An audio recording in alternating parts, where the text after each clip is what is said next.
Today in this video we are going to talk about base width modulation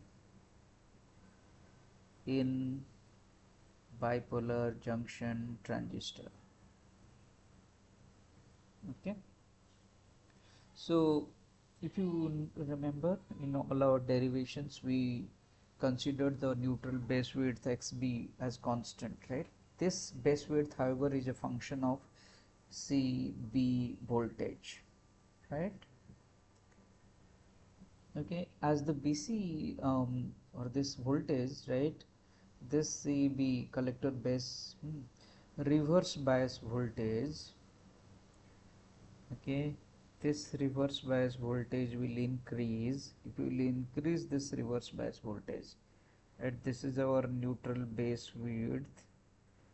Okay, so this is your x equals 0 and this is your x equals xb that we considered, and right here you will see the collector region, right? So what will happen if you will increase the CB reverse bias voltage, gradually the space charge width will increase and this one will keep moving to towards this region, the base region, right? So you can see the neutral base width is now modulated. Suppose the concentration is, because the base emitter voltage was forward bias, the concentration was maximum. Now as the CB is reverse biased, so it used to vary from the maximum to the minimum this way, right? So you can see the the concentration gradient, right, will now increase if it will become shorter like this, because you are increasing the CB voltage. As a result, the width is decreasing, so the variation of the the magnetic concentration, right, will be more, right? So that will increase the diffusion current basically. Okay, so this is the idea of base width modulation. Okay, so the reduction in the base width will cause the gradient in the magnetic area concentration to increase, and that will increase the diffusion current. Okay, this effect that you see is known as your base width modulation. Okay, or we also call it modulation, or we call it early effect. Okay, we also call it the early effect. Okay, why we call this the early effect? Now if you see, the collector current is getting affected by this. How? The original equation was EDN, the area, okay, base emitter, and dnx, variation of electron concentration over this, so that we got EDN with a negative sign, ABE. This is what we have already derived. NB is 0. Okay, thermal equilibrium concentration exponential of PBE over KT. So what we saw here, that VBE is IC is a function of VBE. By increasing VBE, your IC will increase, right?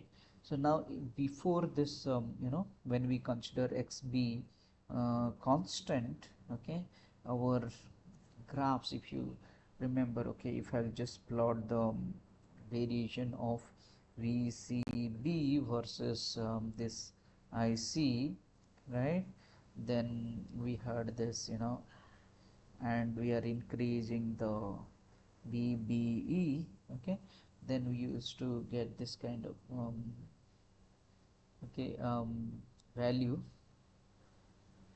constant values, like, okay, so these were your current values. So common emitter current gain, common base current gain, thus alpha multiplied with your IE1, right? If you increase alpha IE2 like this, alpha IE3, okay, independent.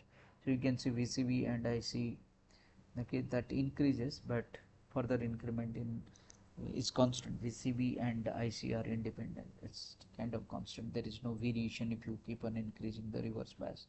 This is due to this XB was considered constant, right? And also if you remember the graph between your VCE and IC here, right, with increasing VBE, right, it was like this, reached to a value and then around almost constant, right? You further increase it, then you see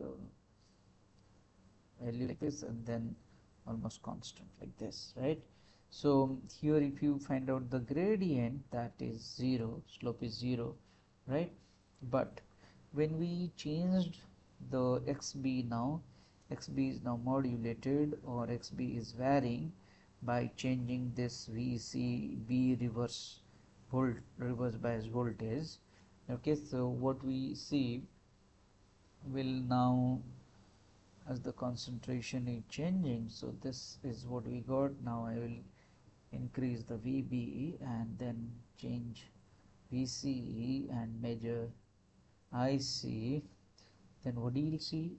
The same graph as usual, but now because of the width modulation, base width modulation, you got an increasing slope like this. So for example like this, and then from again you got like this. Okay, so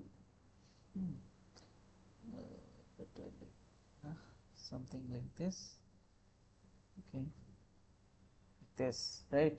So here you got a non-zero gradient or non-zero slope. Okay, so the slope is not 0 here, so that gives you your change in current over change in voltage. Okay, that gives you some output conductance, and if you will just extrapolate that thing, right, this straight line, okay, will behave as if it is starting from this point, they will meet at this point, and this is known as your early voltage, okay, commonly written as VA, okay, early voltage, this point, okay, and the output conductance here that you got is your G0, which you can write DIC over DVCE, right? So that's your output conductance. Okay, so what we got, the base width modulation or early effect produces a non-zero slope and gives rise to a finite output conductance, right? Okay, now as I said, if the these characteristics are extrapolated to 0, okay, 0 collector current, the curves intersect the voltage axis at a point which we said early voltage. Okay, now DIC by DVCE will give you the output conductance. So if I will write this as G0 equals DIC over DVCE, that can be written as IC over, this is the total value we need to take, any point you take, and then have to add this VA as well. So we can write this as VCE plus VA, right? So now your IC can be written as just G0 times VCE plus VA. Okay, so what do you mean by this? Basically this VCE is there, so of course the collector current is a function of VCE. This VA you got because of the non-zero output conductance, and that's a function of VCB, right, the reverse bias voltage VCB, and this is what is called base width modulation. So the collector current is a function of VCE and VCB as well. Okay,